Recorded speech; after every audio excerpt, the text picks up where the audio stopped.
کھیل میں دو مزے ہیں، آپ جس کا بھی انتخاب کر لیں، ایک مزہ جیتنے کا ہے اور دوسرا ہارنے کا۔ مستقبل خواہ کتنا ہی دل فریب اور دلکش ہو، اس پر کبھی بھی بھروسہ مت کرو۔ صبح جتنی قریب ہوگی، رات اتنی ہی تاریک ہوگی۔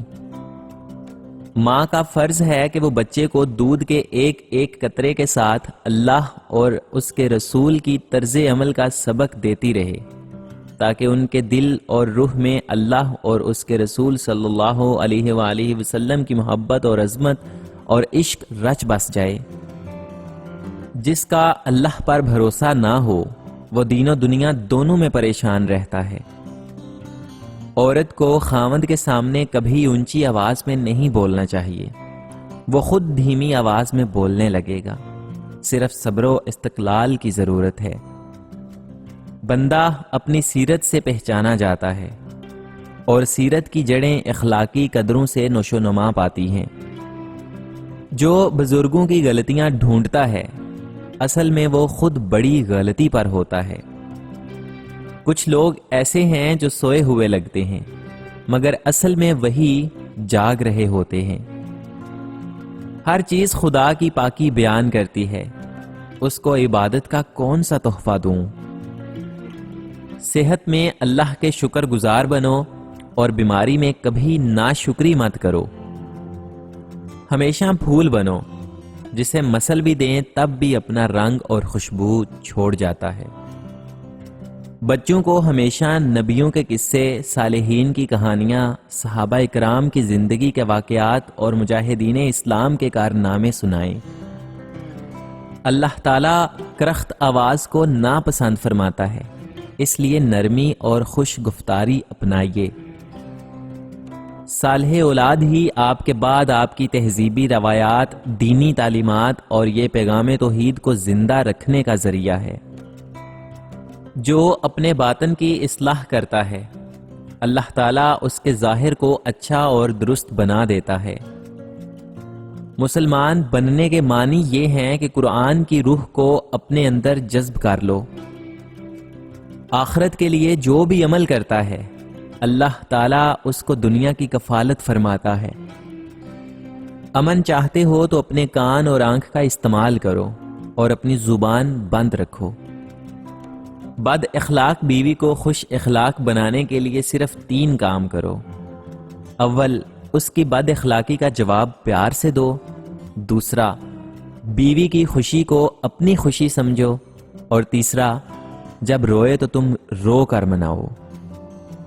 دل سے کدورت نکال دو، اور کسی کا سکون برباد نہ کرو، راحت اور سکون میسر آ جائے گا۔ دل میں خدا کا خوف نہ ہو، محض قانون سے جرائم ختم نہیں ہو سکتے۔ جو مسلمان جمعہ کے دن مر جائے، وہ قبر کے عذاب سے محفوظ رہے گا۔ یہ غلط ہے کہ ایک کان سے سنو اور دوسرے سے نکال دو، ہو سکتا ہے وہ نہ نکلے۔ بری صحبت انسان کو حیوان بنا دیتی ہے۔ ہر کامیاب مرد کی زندگی میں عورت کا روشن کردار کارفرما ضرور ہوتا ہے۔ اللہ والوں کی باتوں میں نور ہوتا ہے، خواہ وہ دنیا ہی کی بات کیوں نہ ہو۔ تعجب ہے اس پر جو جنت پر ایمان رکھتا ہے، اور پھر بھی دنیا سے محبت کرتا ہے، اور دنیا کا دامن پکڑے رہتا ہے۔ اپنے عیبوں کو دیکھو تاکہ دوسروں کو دیکھنے کی فرصت ہی نہ ملے۔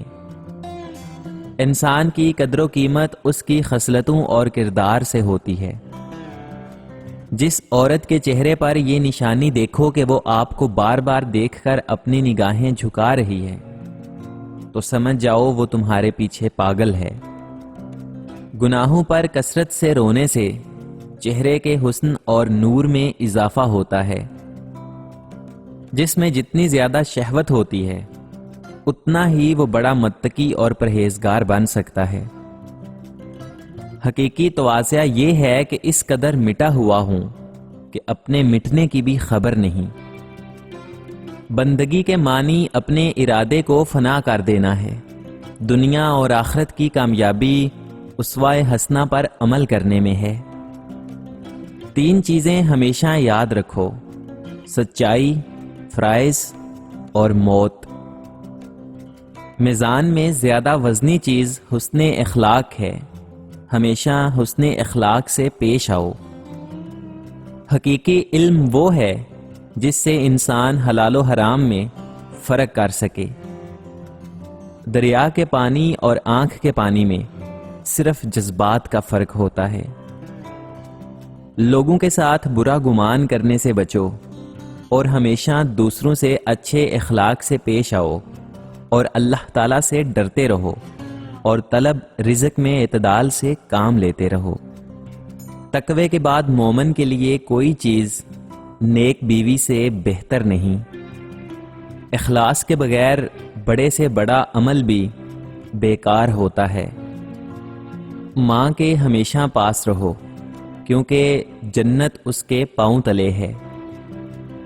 بہت سے لوگ خوف زدہ ہو جائیں اگر وہ آئینے میں اپنے چہرے کے ساتھ ساتھ اپنا کردار بھی دیکھ پائیں۔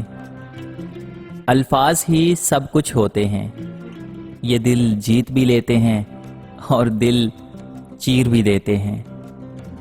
میں نے پوچھا، بابا جی حسد کیا ہے؟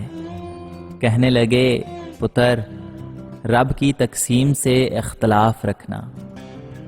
لوگ پیار کے لیے ہوتے ہیں اور چیزیں استعمال کے لیے۔ بات تب بگڑتی ہے جب چیزوں سے پیار کیا جائے اور لوگوں کو استعمال کیا جائے۔